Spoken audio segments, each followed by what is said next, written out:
Hey friend, welcome. I'm so excited to have you here listening to another episode of the Pattern Design Circle podcast. Here we talk all about the ins and outs of designing knit and crochet patterns and running a business that makes it all possible. I'm Jessica, your host, knitting pattern designer, design mentor, and the friend in your ear. Can't wait to dive right in. The Pattern Design Circle podcast is sponsored by the Pattern Design Circle, a membership community for knit and crochet pattern designers that are feeling lost, lonely, or frustrated in their business. It connects you with a supportive community that's always eager to answer your questions and help you through the hard times. And there's loads of resources and activities specifically catered to business and designing. Sound like your jam? Check it out at snickerdoodleknits.com/design-circle. That's snickerdoodle, like the cookie, knits, knits.com/design-circle. All right, let's get into it. Hello, and welcome back for yet another episode of the Pattern Design Circle podcast. As always, I'm so excited that you are here. I'm excited to be here chatting with you. My part for right now, chatting is not going to be very long though, because today is another featured designer episode. If you've been listening to the podcast for a little while, you know that I like to feature other knitting pattern designers to talk about their design journey, their passion around designing, what makes their designs unique, and really their life beyond designing, because we are all human. We all, while we love knitting, we love designing, we love creating patterns, there's so much more to our lives as well. And so I love to see that holistic view and share that with you as well. So this is another recording from my featured designer Instagram chat with Mieka John of Salt and Stone Knits. It was such a fun discussion, and actually so this discussion took place in May, I believe. Yes, end of May 2022, because it was right after I got back from Europe. Mieka lives in Amsterdam, and I had just been to Amsterdam, even though I hadn't seen her. So anyway, the discussion actually took place live in May. Now I am recording this in September. So it's been a few months. But something really fun and exciting is that since then, Mieka and I have really started talking a bit more as friends, designers, really supporting each other and, our businesses and all of that. So it's been a lot of fun. Mieka will be inside of the design circle next month, October, to talk about teaching as a stream of income. And so I'm super excited about that. And then, yes. So anyway, this discussion with Mieka was a lot of fun. We, of course, talked about her designs, about creativity, about her process as a designer, and also about her teaching, because she does a lot of teaching like for Vogue Knitting and places like that, as well as her designing. So, and we also talked about, so she's originally from the US, and now she lives in Amsterdam. So we talked a little bit about that too, and different things that she loves to do around Amsterdam. So anyway, without any further ado, I will let you dive into that discussion. I hope you really love it. I'm so excited to share it with you. Hello, and welcome to this month's featured pattern designer. So this is the featured designer of May. We are talking with Mieka of Salt and Stone Knits, squeezing it in right at the end of the month. And I see that she is here, so I will invite her, if I can remember how to do it. So yes, I like to do every month feature a designer to come on and talk about designing stuff and life beyond designing. So I'm so excited you're here, Mieka. Hey, how's it going? Thank you so much for having me. Yeah, no problem. I'm so excited. So if folks don't know us yet, hello and welcome. I am Jessica, the knitting pattern designer behind Snickerdoodle Knits and the facilitator behind the Design Circle. And Mieka, you want to introduce yourself? Hi, I'm Mieka John of Salt and Stone Knits, and I'm a knitwear designer and teacher. And yeah, I'm really glad to be here. Thanks again for having me. It's nice to Yes. have a chat. I see some familiar faces also in joining us here. Yes, so fun. So if you're joining us live, hello, welcome. We're so excited you're here. Feel free to chat with us in the chat. That always makes it fun just to have a little more interaction that way. It always is like one of those things where you wish you could like actually see everybody else. Yeah, yeah. Like Zoom's the way we do that, but it's so much more convenient to do it on social media. So Well, at anyway. least it's nice to have a conversation like this because you're talking to somebody at least. But when you're on a live by yourself, I always have those times where my face is reading the comments. I'm like, Yes, social media is always the most attractive, viewpoint of us, but that's good. Reality is good too. sure. So what is your elevator pitch that you would say about what you create with Salt and Stone Knits?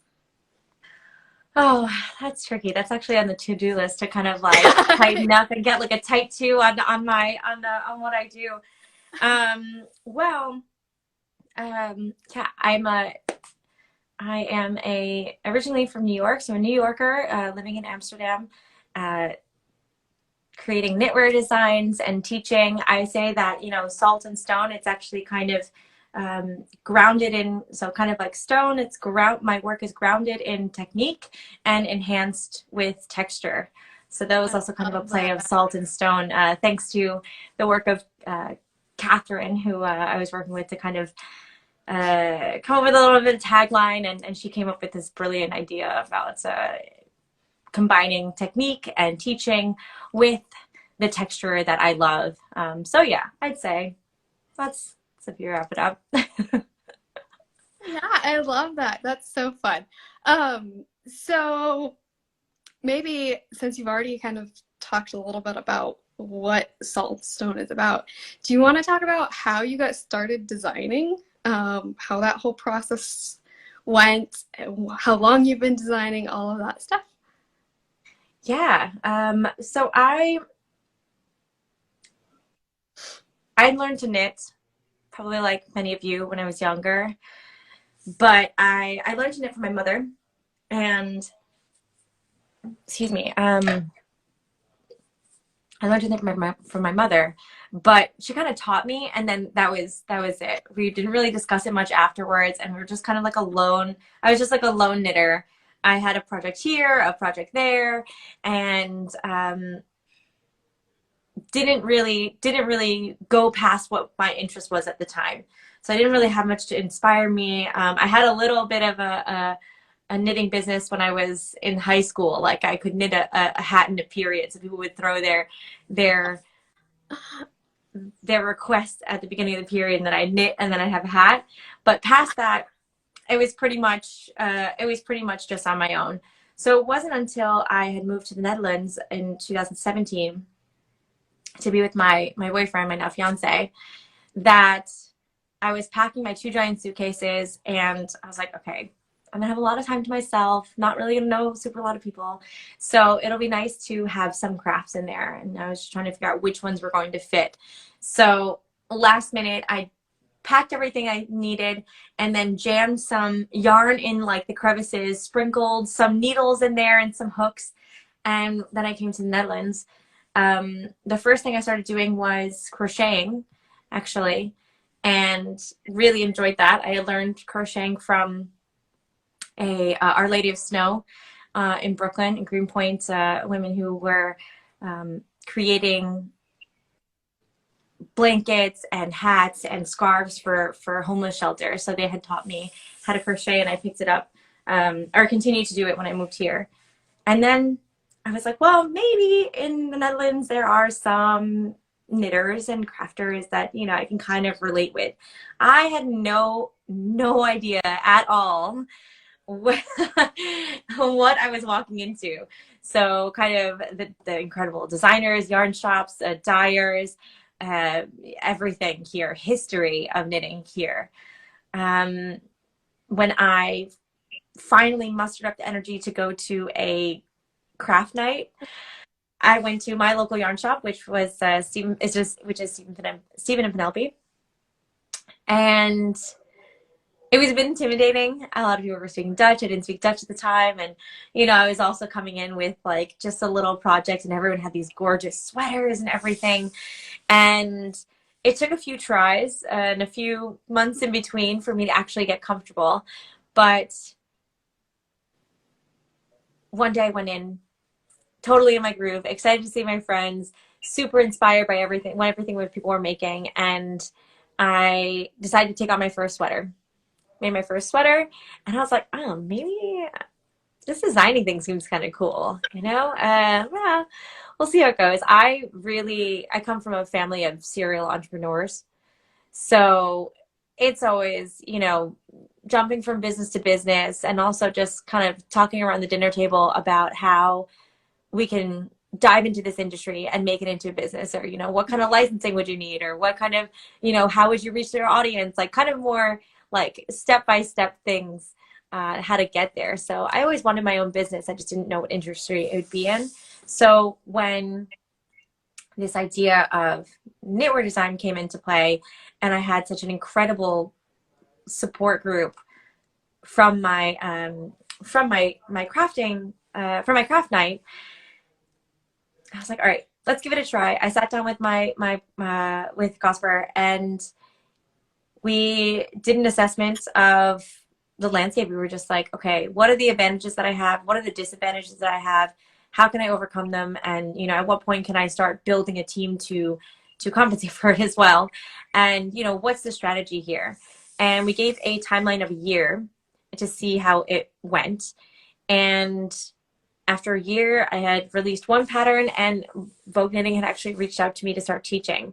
So we decided it was trending upwards. I'm very excited for that. And just kind of went from there.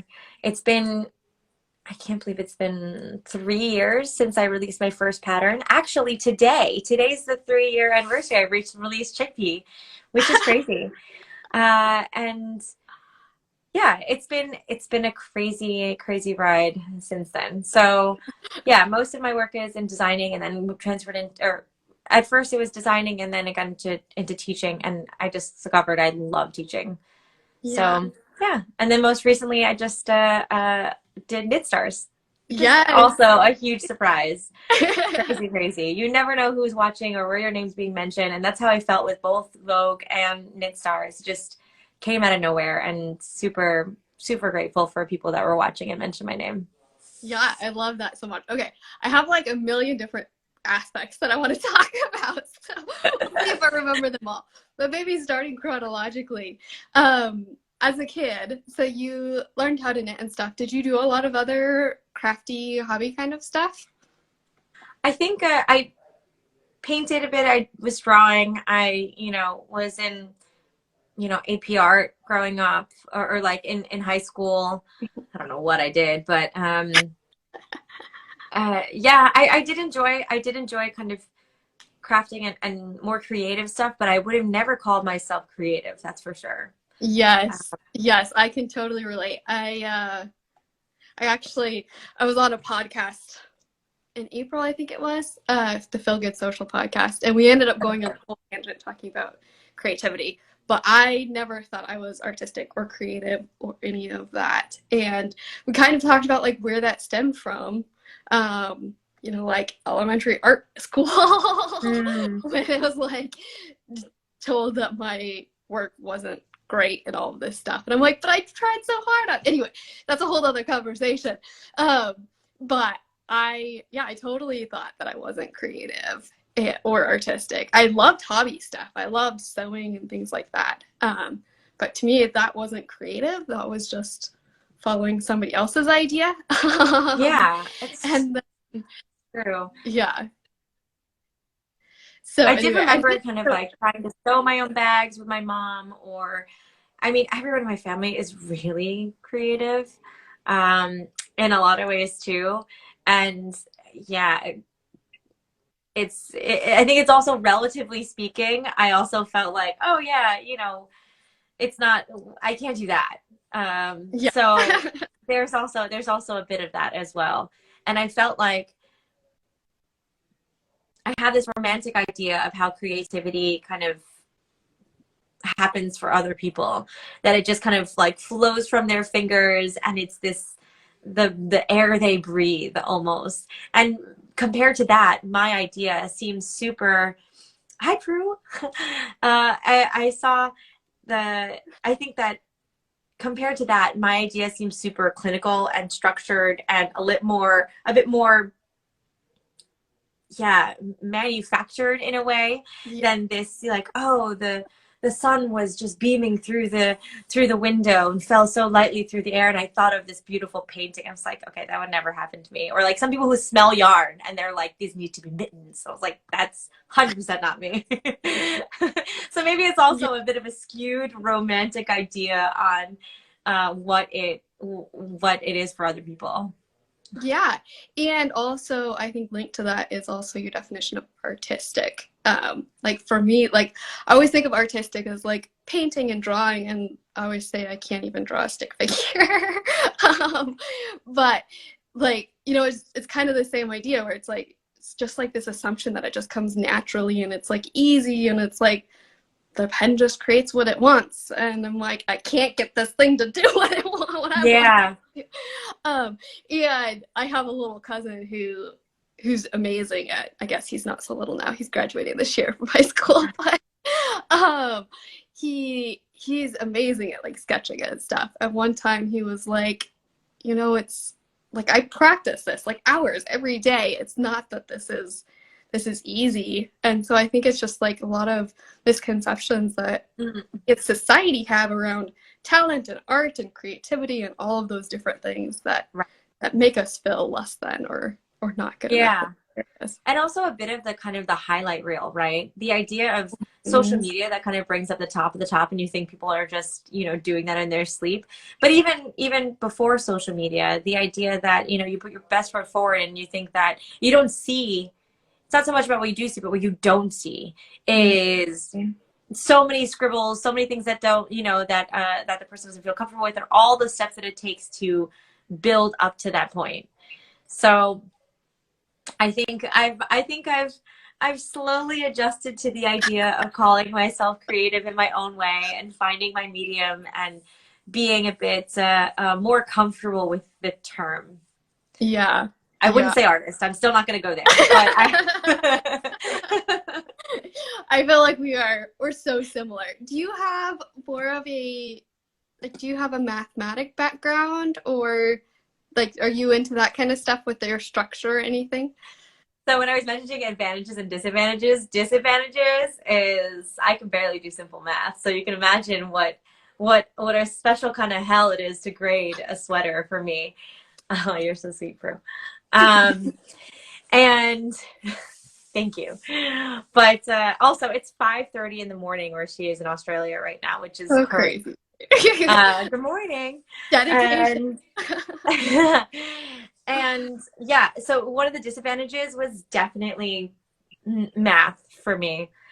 I can do it if I sit there long enough, but it's gotten to some sweaters when I was like, I'd sooner gouge my eyes out before I do this. I had to really step away. So math for me is not really not the way my brain works.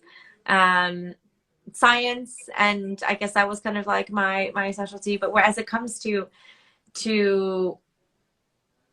knitwear design, it's kind of all the other hats you have to wear, right? The kind of the people skills or the streamlining processes. Oh man, that's exciting.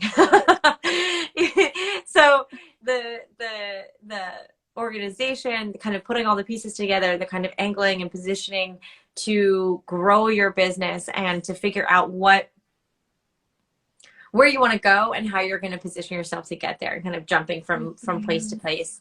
And every once in a while you get also surprised too, curveballs. Yes. Yeah. So you mentioned like your family is very much entrepreneurial. Are like both of your parents entrepreneurs, and you just like grew up with all of that conversation around you and everything? Yeah, my parents, they owned a flower shop when I was growing up, and my father especially, he every 5 to 10 years has a different business, or or it's like starting a new one, and in completely different industries as well. My sister has her own business, well, manages all the businesses, and then also she's creating her own right now, which is really awesome. My brother has his own business. He's a metal fabricator. And my mom initially, she studied as a fashion designer. So also, creative in her own right. So it's also, yeah, it's very encouraging that everyone's kind of all over the place and has no hesitation of just taking a sharp left turn and going somewhere completely different. So it is quite encouraging that I have that kind of background. No one's like, oh, you can't do that, or what are you thinking, or whatever. It's kind of like, oh, so what are you going to do next, and how are you going to get there, or like kind of think along with you, which is really nice. That's so cool. Yeah. Also, my fiance is exactly the same. So he also has his own business. We have our little strategy sessions at night, like over wine. We're like, okay, so then we're going to do this, and very much so. A good overview and partner in crime, and trying to figure out the business sides of a new industry. Yeah, I'm thinking I need to come back to Amsterdam and just hang out and talk a bit. Yeah, how was your trip? Oh, it was so good. Very tiring.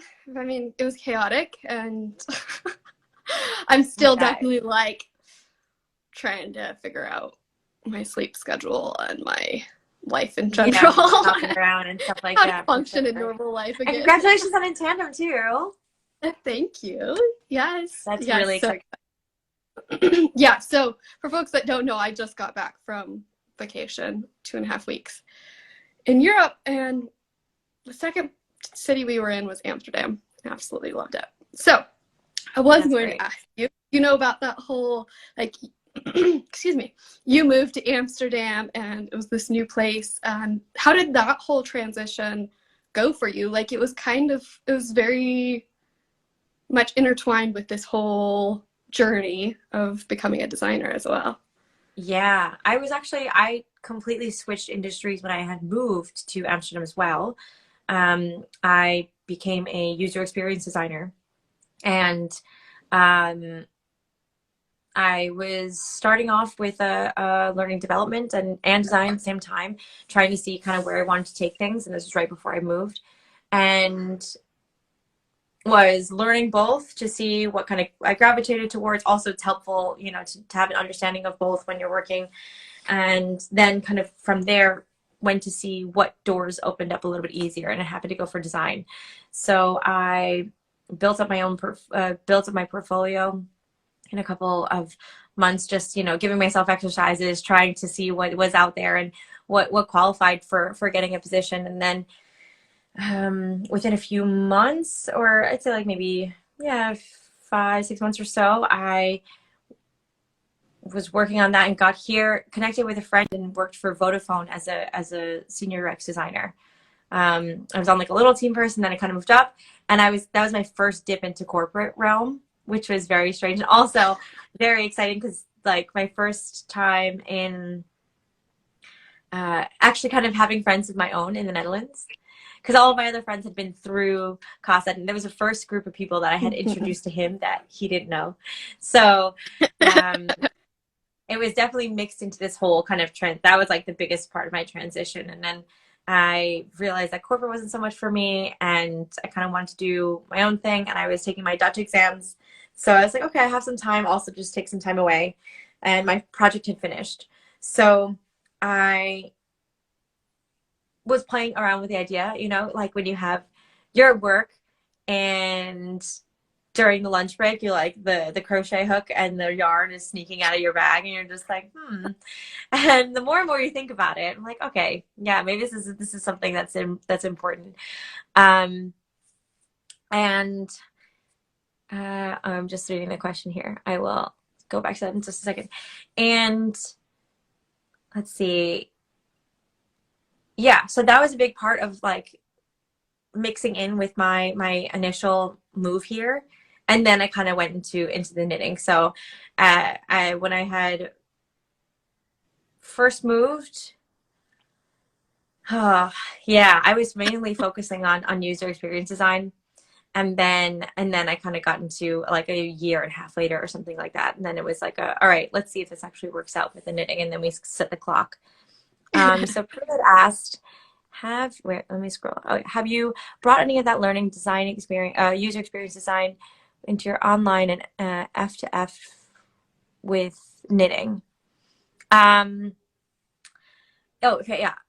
So she asked, have you brought any of that learning or design experience into your online and face-to-face with knitting? Right.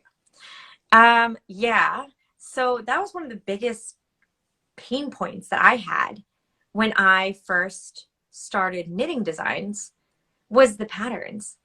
Some of them, or few that I had encountered from a user experience perspective, were just,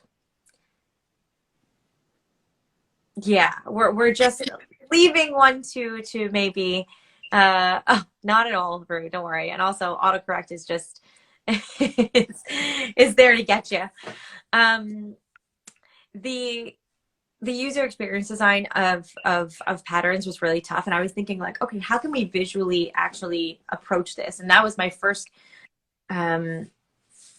look at it. That's where I thought I had my advantage, where I could be like, okay, these could be clearly written patterns in like for all different kinds of people for learning, right? Some of them also make some assumptions to say, oh, this is how it's done, or this is how it's always been done, so it should be like this.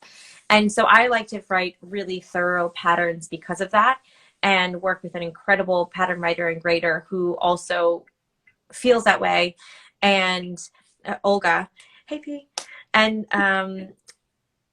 she also kind of wants to deliver that quality and make it available for everybody. So if you like to do toe up socks or cuff down, you don't have to choose. It's in the same pattern, stuff like that. So just making it more accessible to other people and having step by step everything that needs to be there. So you have something to lean on if you are a newer person at knitting, like I was in the beginning, or you have everything you need and you can kind of skip over it. I mean, they're not 17-page patterns still, but at least they are what I feel is a good amount of support. So that's one of the biggest things. And then visually speaking, in terms of like hierarchy text and the hierarchy of the text, to be able to visually piece things out and put things together and already subconsciously work through the pattern a little bit more. That's something that I like to focus on as well. And as well as, hey, if you are printing out the pattern, none of the pictures are on the pages that are needing to be printed out. So you're not worried about, oh, I don't want to waste all this ink, but then I kind of need that page. And so it's specifically designed to put all of the text in one section. So stuff like that. I think when I first had started, I was a lot more ambitious with my ideas of how to customize a user experience. But I think it also makes sense that over time it was kind of like, oh, that's maybe not needed, or people can kind of find their way around that or have their own solutions to things. Mm-hmm. So yeah, that's a great question, Prue. Thanks. Yeah, that's so fun. And so I guess going back to the Amsterdam thing, I also wanted to talk about it because it seems like you really enjoy living in Amsterdam, and I just love all your pictures of like you biking around Amsterdam and all of that kind of stuff. So is there anything else you want to say about just living in Amsterdam in general? Oh, it's fantastic. Hi, Steve. Yeah, it's kind of crazy. I didn't realize how much New York didn't fit me until I found Amsterdam and saw how much it did. Just the idea of being really in line with the city culture, even though you're still kind of the odd man out, and how much freedom how much mental freedom and creativity, like space for creativity, that gives you. When I feel supported in all these other ways in Amsterdam, and also, of course, by my fiance and friends here, it just gives that space for me to exhale, relax, explore a little bit more, and discover the the quieter sides of me, that kind of when you're in a state of, in a place that doesn't necessarily fit, those pain points are screaming at you that you can't even hear what's underneath. So for me, I've really found that it gives me that quiet and that calm. Yes, I love that so much. For me, I've talked a lot about like having the sense of belonging, which I think is very similar, and just like how much better you just feel with yourself when you feel like you're like in the right space, doing the right thing with the right people around you. Exactly. Yeah, it really feels like home. It's yeah, it's really nice that I feel every day so lucky to have happened to have found my fiance, and also to have built this kind of life over here. I love visiting New York for sure, but it's still home in its own way, but it is a different feeling. Yeah. Yeah, I can totally relate. Because like for me, Montana is still like that's home, but I don't really have the desire to move back home. It doesn't feel like the place where I belong, Yeah. even though it's the place I came from. Yeah. Okay, so there was something else in there. Oh, you've talked a little bit about your Sorry. team. Do you want to talk a little bit more about how that came to be and how your team operates? Because I think that's something that not a lot of designers have, or at least talk about. And so it's interesting, I think. Yeah. Well, as I mentioned, when I first started, I was like, okay, what are my advantages? What are my disadvantages in this industry? And what do, heavy, and what do I gain energy from doing myself? And what do I feel like it's just not for me, you know? And so first thing was first, I knew that math was going to be tough. And the way that my team grew is just really, really just kind of naturally. I was really lucky for that as well. Just other knitters that I connected with. And let's see, we have Olga, who's Ginger Handcrafts on Instagram, who is my pattern writer and grader. And she actually lives here in the Netherlands, which is also really nice. She lives in Utrecht, and she is originally from Russia. And she's just so talented. We started working together because she wanted to she test knit Breukelen, a sweater of mine. And then she kind of came in with just the kind of edits that you love to see on a test knit. And I just love the way that she worked. We decided to talk about, she translates patterns as well.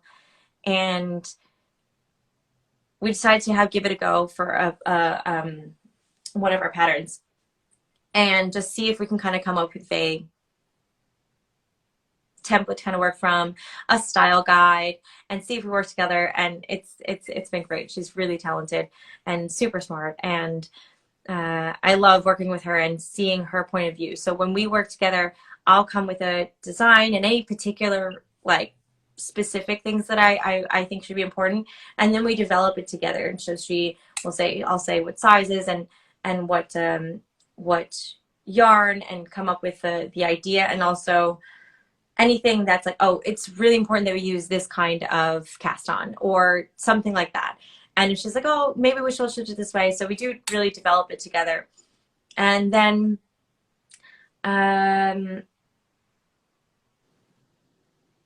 let's see, for some of my work as well, I've worked with a copywriter, Catherine, Mieka, and she is Casa Knits. And we had found each other through Aroha Knits, the Swatch Studio Circle. And we were actually partnered together. We found each other as what are they called again? Accountability partners to kind of just keep each other on track. And I helped design her logo and she helped me with some writing. And then we were like, oh man, what she can do with words is just incredible. So a lot of the pattern romance for me, I think also partially like maybe I didn't necessarily need to have it, but I just love to see her work and what she could come up with. If you asked me to write about, now it's a little bit better, but especially then if you asked me to write, oh, what was your inspiration? I was like, I wanted a pocket, so I made a pocket. Like I can't really bring out and it's just like, okay, what was it about this sweater that you liked? I was like, well, I wanted something I can travel in. You can put your passport in. There's like a pocket right there. We're making our own clothes. Why don't we have pockets? And she said, for Brooklyn, she made this incredible just description that really just hit the nail on the head and described the tuck stitches as the landing like the airplane landing strips, like the lines on there. It was just gorgeous. So she's someone that I've worked with in the past as well.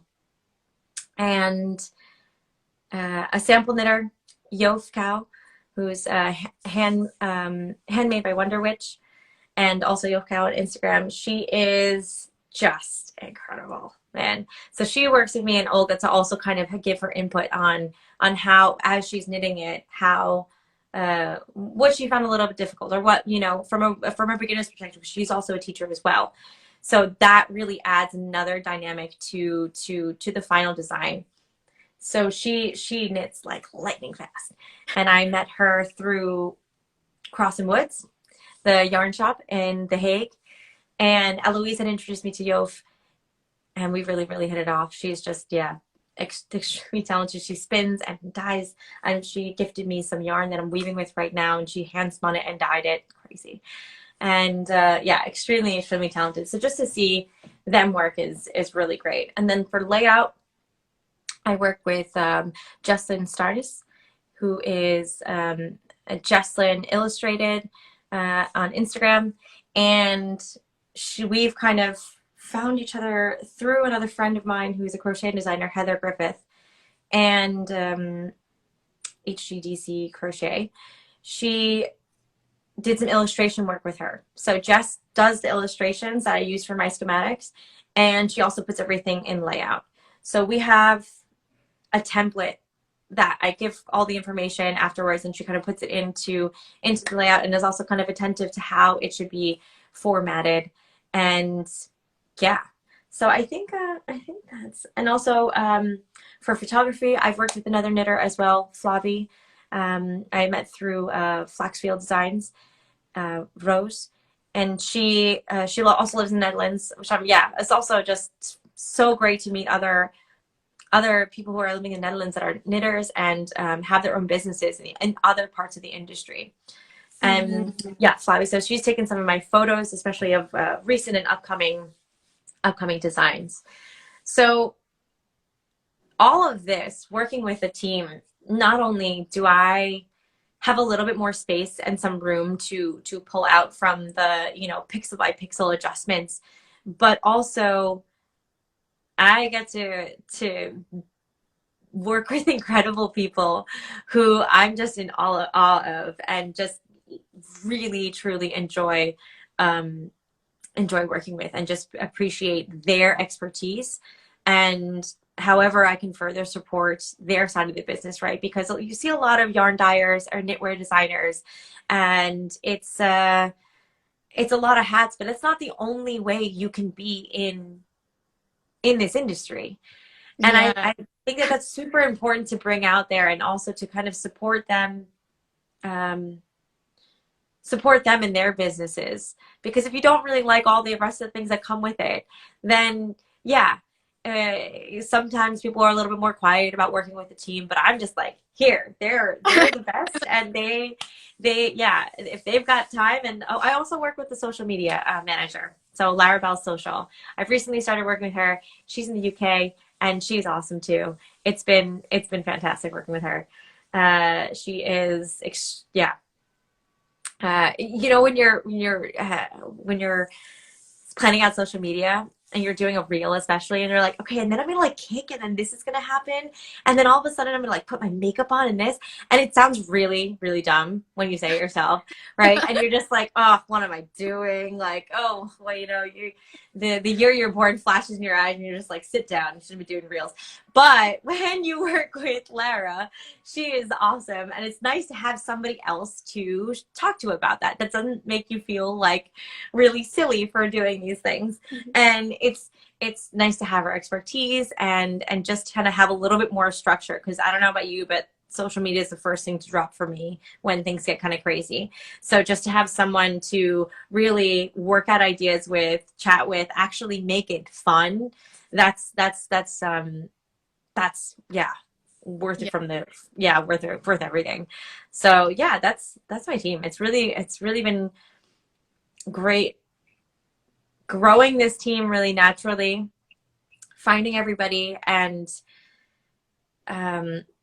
just loving the fact that, you know, I get a chance to work with other people, and it is investment, but that's also kind of supported by the rest of my business, and I also try to protect them as well. Like if I'm on a super deadline and stuff like that, like that doesn't get passed down to them as much as possible, and I just try to, you know,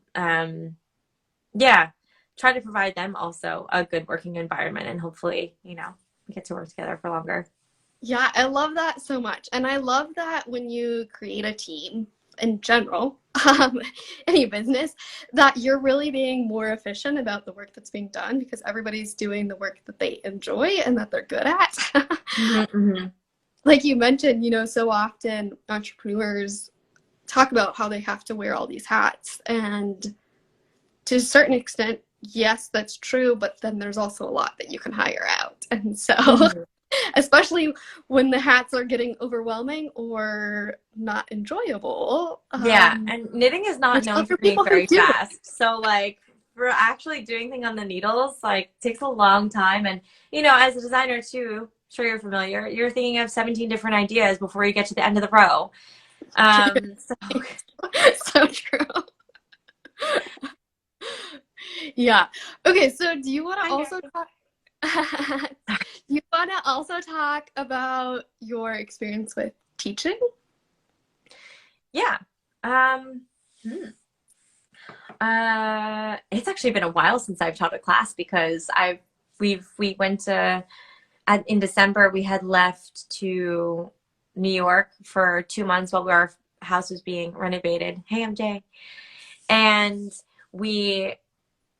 I think the last class I taught was maybe in November.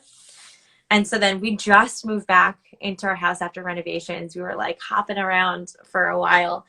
But yeah, I was preparing for the Knit Stars class. That's also a sort of teaching. And I love it. I think part of the user experience design things are just like the puzzle of teaching is dissecting the same topic in multiple different ways and from different angles. And if people still have questions, that's great, because then it just means like, okay, what's a new approach? How can we get to this a different way? So I really enjoyed that challenge, and understanding how people best digest information and take things in on the needles, and also virtual versus face-to-face, and how other people learn, and to be that I guess facilitator to learning, and to getting that aha moment, being excited, and providing a environment where everyone's just having fun. That's really exciting to me. I like the idea of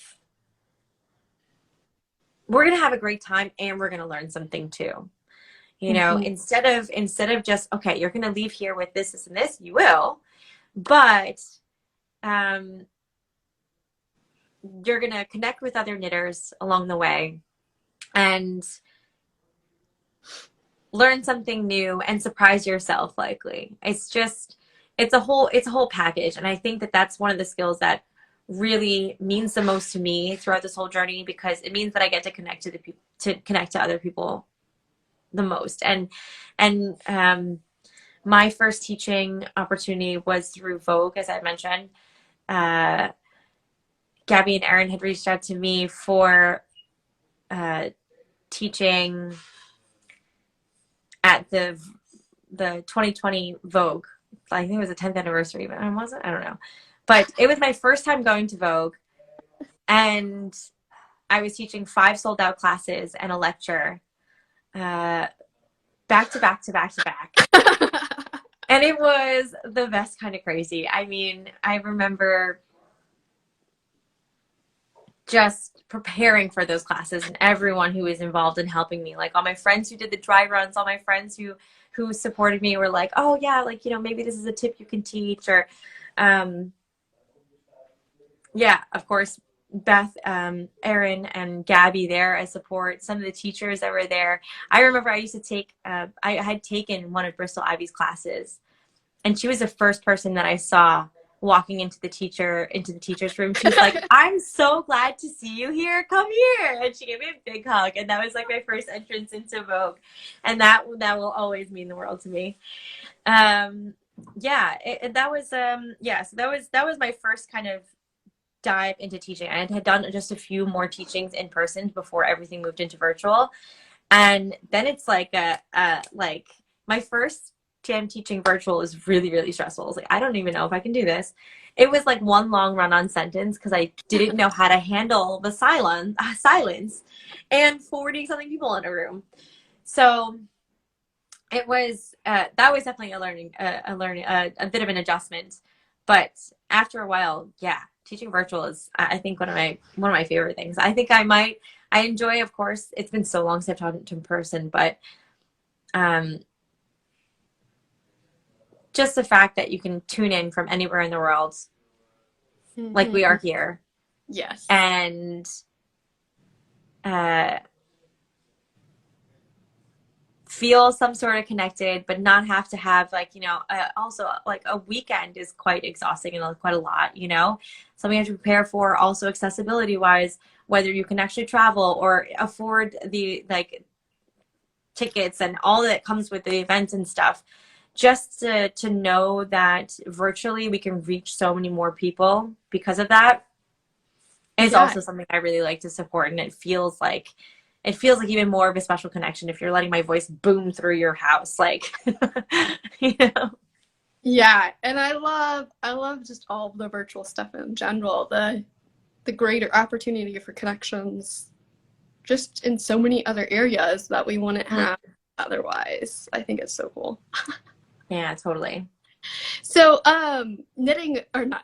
teaching, was that something that you'd ever like considered before, or like did it kind of just fall into your lap and you were surprised? Or I've taught some places before, like, I don't know, here and there for, I don't know, the 37 clubs that I used to be in high school and college, or volunteering. I had taught teaching. I taught music for a while and to kids.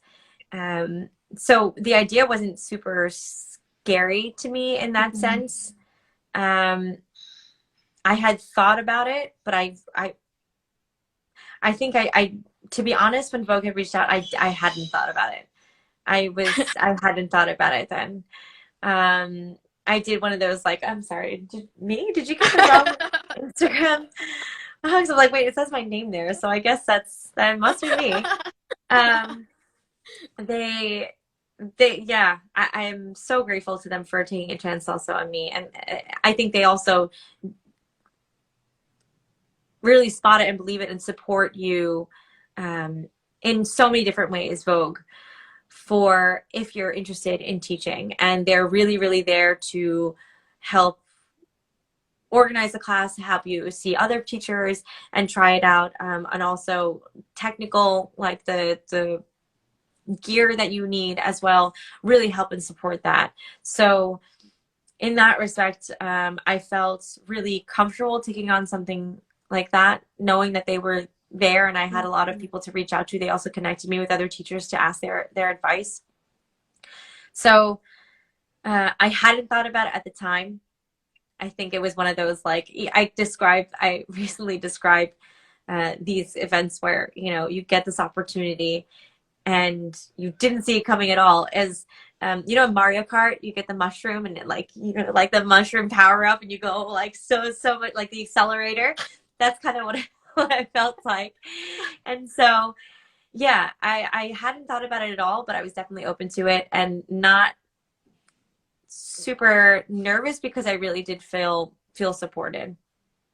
I love that. Love that. So I had to ask because like growing up for the longest time, I was sure I was going to be a teacher. Really? And that time I was like, you know, like what I knew was education system teaching. And then the last couple of years of high school, I changed my mind and I went into engineering. But throughout this whole business thing, you know, like just continuing to like think about my strengths and all this stuff, it kept coming up. Like I'm good at teaching and coaching kind of stuff and I enjoy it. But I discovered that I didn't love teaching knitting. Just it was not a fit. But then of course last year I finally realized like what I love is teaching and coaching around business stuff. So that's when it was finally like, oh, this finally makes sense, like how it all connects. But Awesome. it was a journey getting there. Yeah.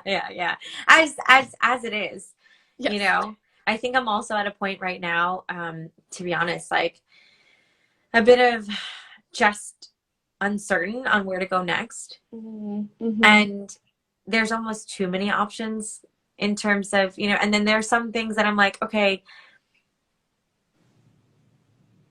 I'm not really getting a strong push or a pull in one direction or the other.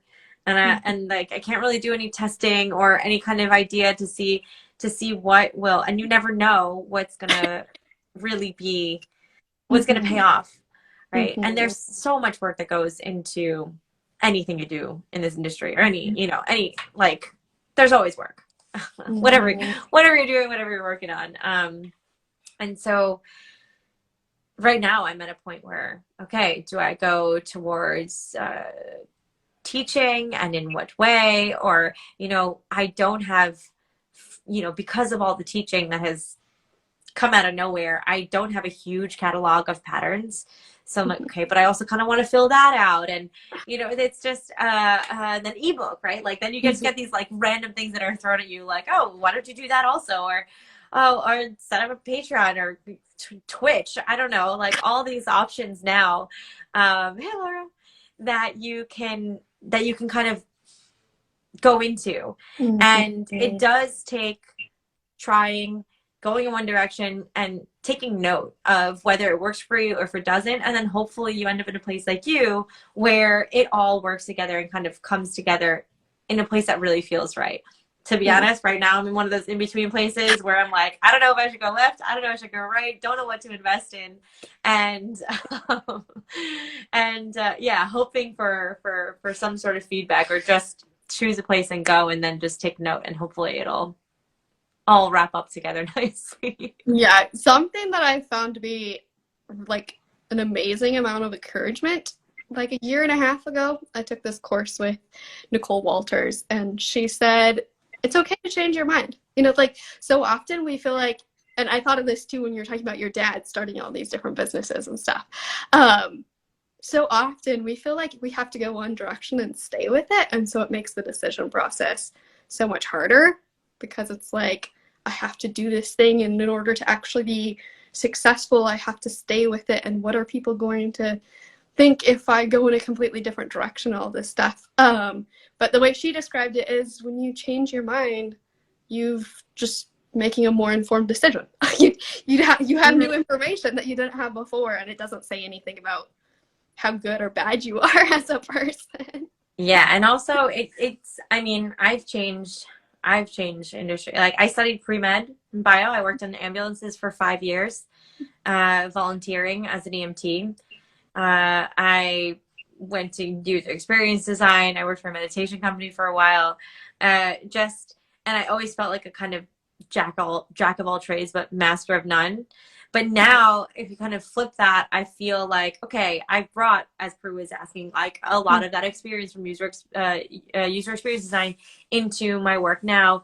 I'm not saving any lives, so my pre-admin degree doesn't do anything for me.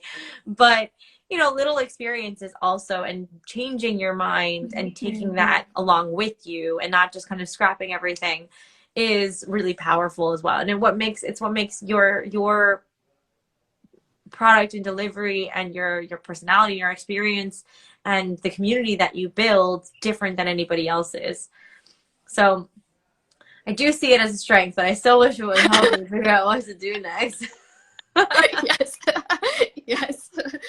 Yeah. It is just, I guess, going back a little bit to what we were just talking about, like I feel like you're talking about the EMT stuff, like being totally different, but it still does totally change who you are and how you perceive the world.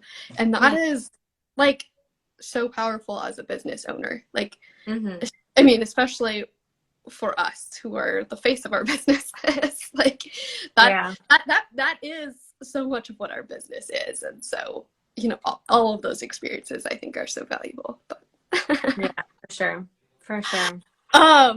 We're already almost to an hour. Yeah, that's really I haven't even looked at my list of questions I was going to ask you. Well, that's a good sign, I think. But I did want to I always like to touch a little bit more on life outside of designing and knitting, because I think that's something that we don't share as much as we could on social media and things like that, or it's hard to know how to share it, what to share. But designers are people too. They're not just designers. So you want to tell us a little bit more about what you enjoy outside of designing and knitting, what you like to do with free time? Yeah, right. I mean, I love spending time with my fiance, obviously. He's wonderful. He's fantastic. And, making up silly songs and, doing, we were just cooking together. We just made homemade dumplings for the first time. And, so we enjoy cooking together. I like, going out with friends. I'm really like, I guess, going out to restaurants and, trying out different foods. And game nights, we have game nights with our friends quite often. Festivals, clubs, dancing for sure.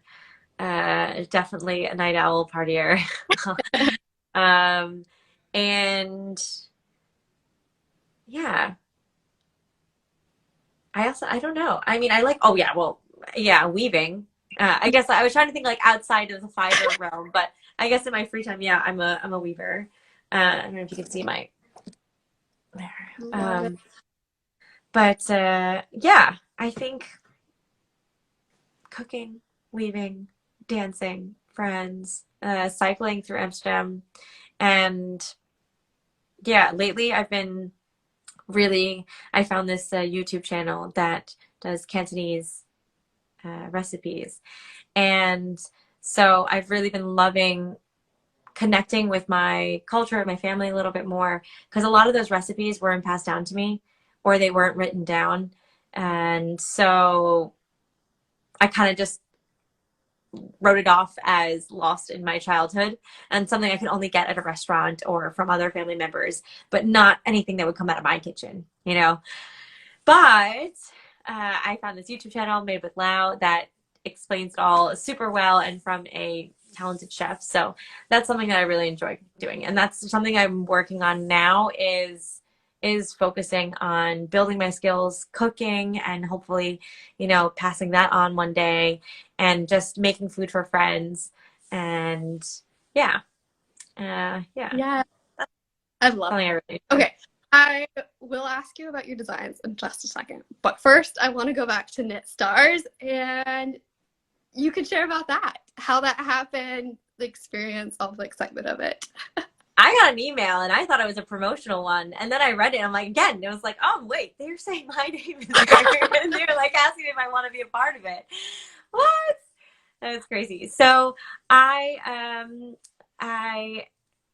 had received the email and was super excited about the idea of being part of Knit Stars. Again, they talk about accessibility and just the quality of the production and just how it transports you to other places, and you really get to learn at your own pace with teachers around the world about everything.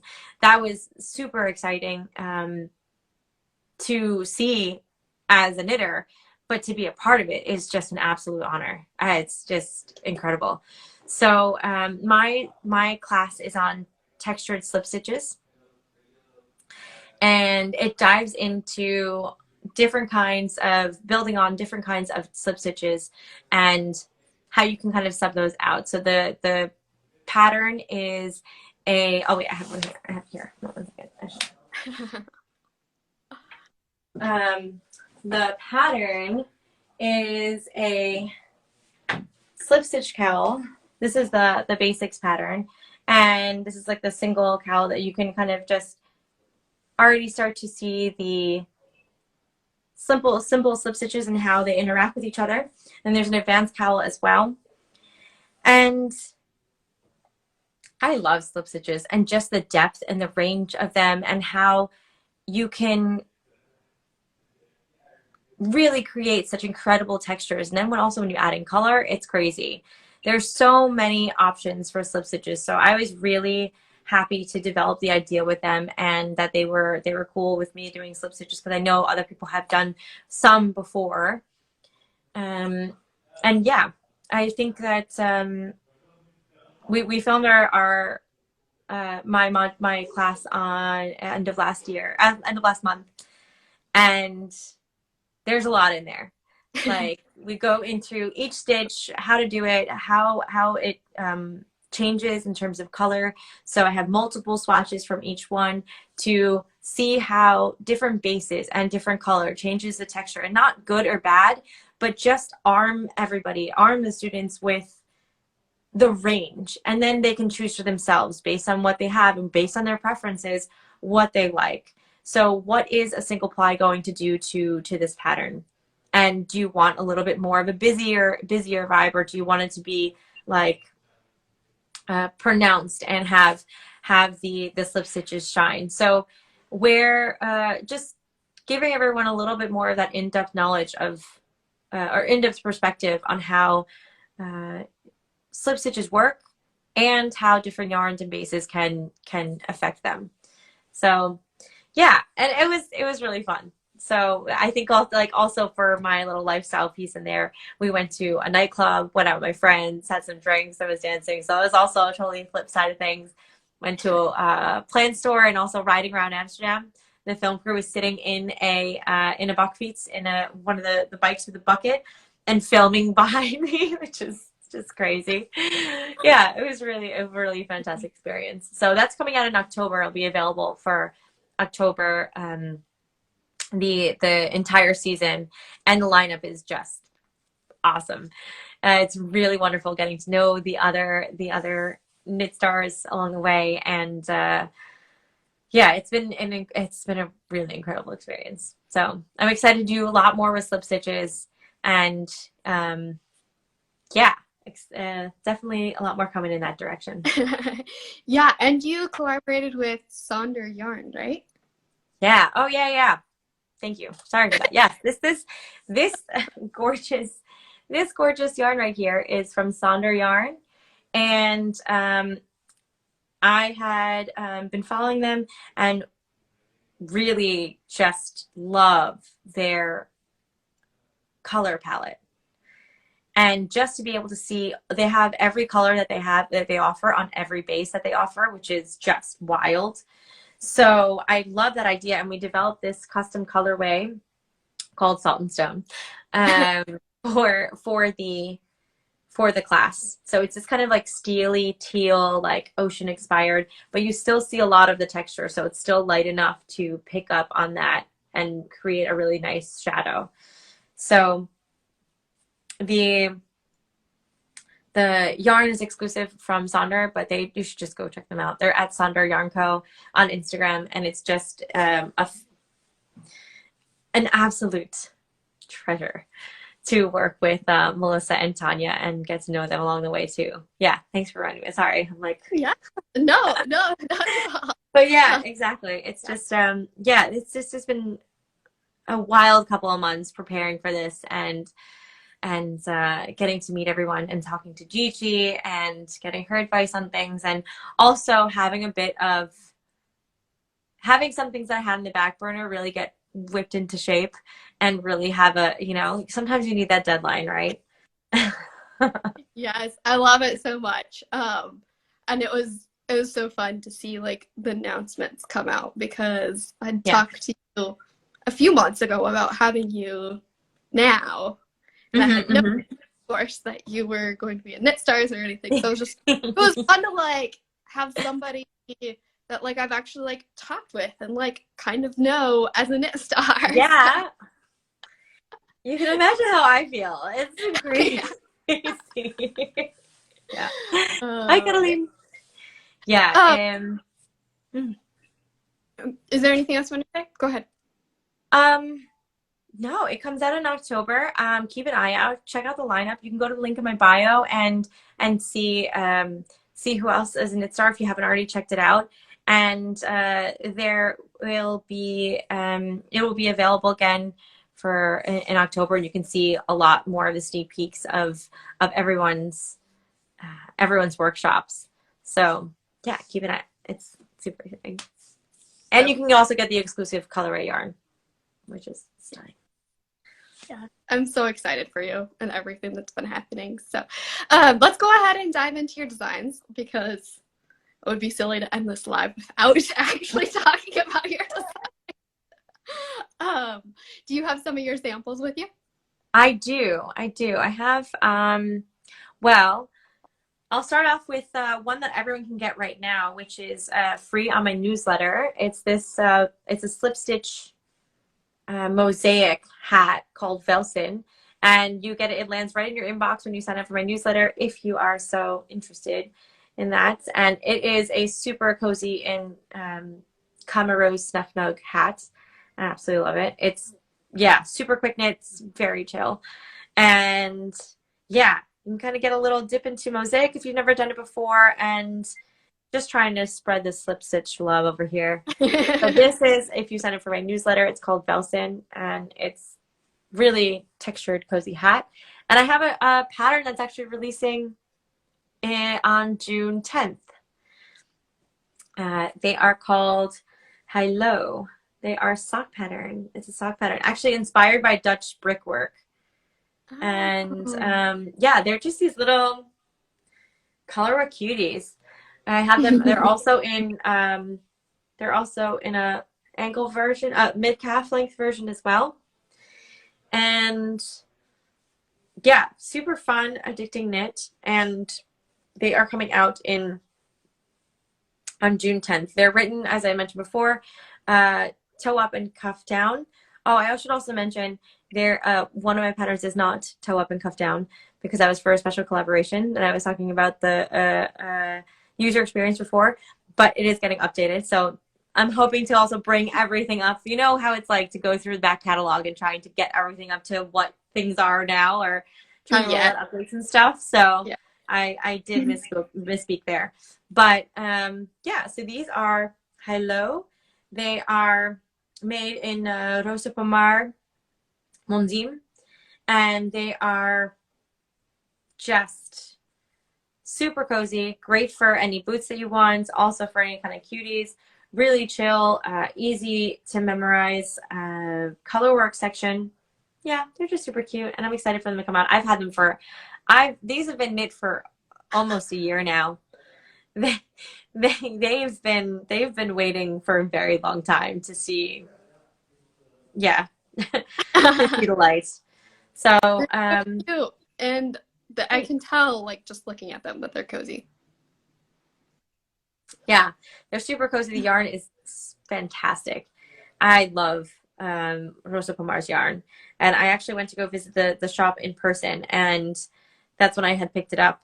My father lives in Lisbon, and I was visiting him and got a chance to go and got pretty much like one of every yarn that they have, just to 3 of every yarn they have just to kind of swatch and play around. And this came pretty quickly, but I just been sitting on it because, you know, yeah. And what's also coming out soon is a single public or my self-release version of Ralphie Marcus, which was a collaboration with Black Isle Yarns. So this is in Black Isle Yarn Alkin, I think you would pronounce it like that. And it's a tuck stitch cowl, a tuck stitch double wrap cowl, and it will be it's available with the update in a child's size as well. So this is a child size, and it's nice, kind of cozy for, yeah, just kind of throwing on. I really love cowls. That's kind of my jam. I think it's just so easy. Just throw it on. It kind of sits nicely. However, you don't have to kind of like style it that much. So most of my patterns are cowls. And speaking of, this is the one that is my very first one that was released 3 years today. It is the Chickpea Cowl. So this is a tuck stitch cowl with welts in between to kind of give it a little bit of more texture. And so the tuck stitch from Nancy Marchand that book is just my favorite book. I think it'll always be my favorite book. And I used one of her tuck stitches here and put some welts in between, and that was my first design. So this is what I wear actually pretty much every day.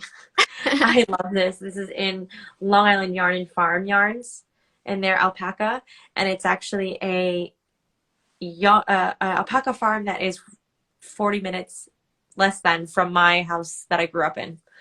So a little bit of home with me as well. Yeah, so fun.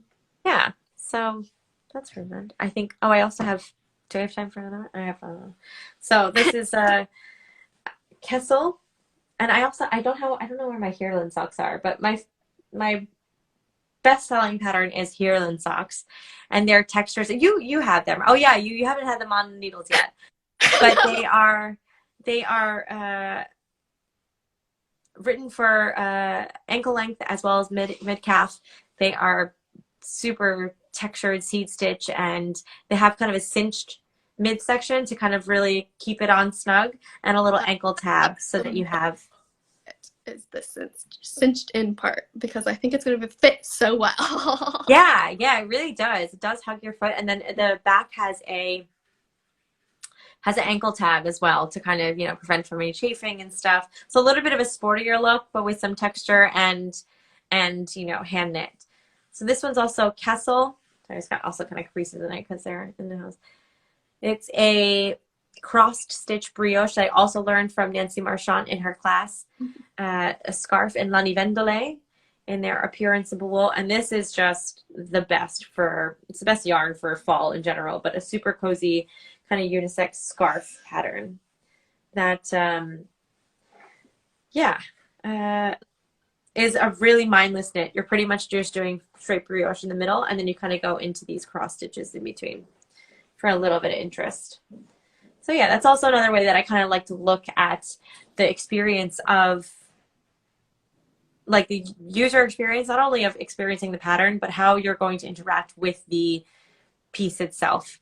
Mm-hmm. And kind of imagining, all right, well, is this for kind of like spring walks on the beach, or something that you throw on right when the sun goes down on a fall day, kind of things like that. So kind of imagine in what way it's going to be used, and that's how I kind of build the design, as well as choose the yarns that kind of go with it. But yeah, that's all that I have with here. Yeah, so the Heerlen socks. That is how I actually first found you. I don't remember who in the world shared it, but when it first was released, I saw it in a bunch of stories, or at least some stories, a few times. Oh, that's nice. How I found you in the first place. And so cool. I had in my mind, when I decided I was going to have you here to talk today, that I would at least have the socks cast on partway through, but it hasn't happened still. You've also been in holiday mode. Makes sense. Yeah, they're somewhere in that bag over there, and I did not dug them out. I don't know where they are. But I also have Heirloom mittens that have an inner lining as well, and those are really great for the fall. And the Heirloom socks, I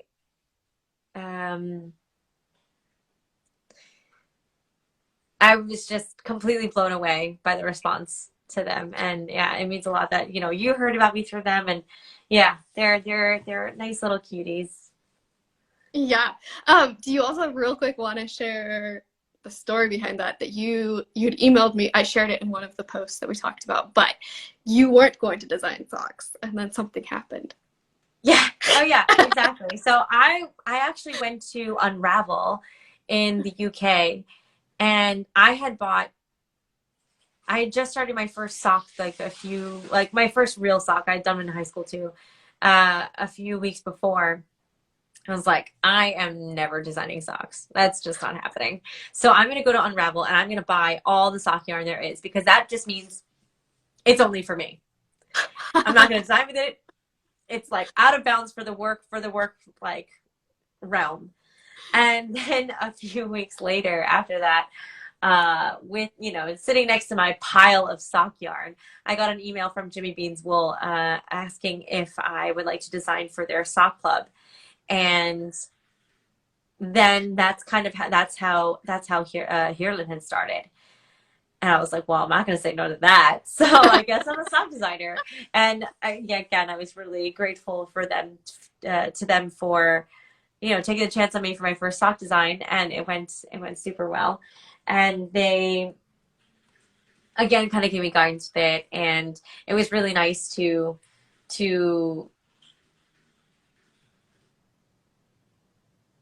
work on such a small scale, and kind of also figure out what kind of toe I like, what kind of heel was best, and just enter the realm of sock knitting in general, and then coming up with a design that people really liked. I'm so crazy.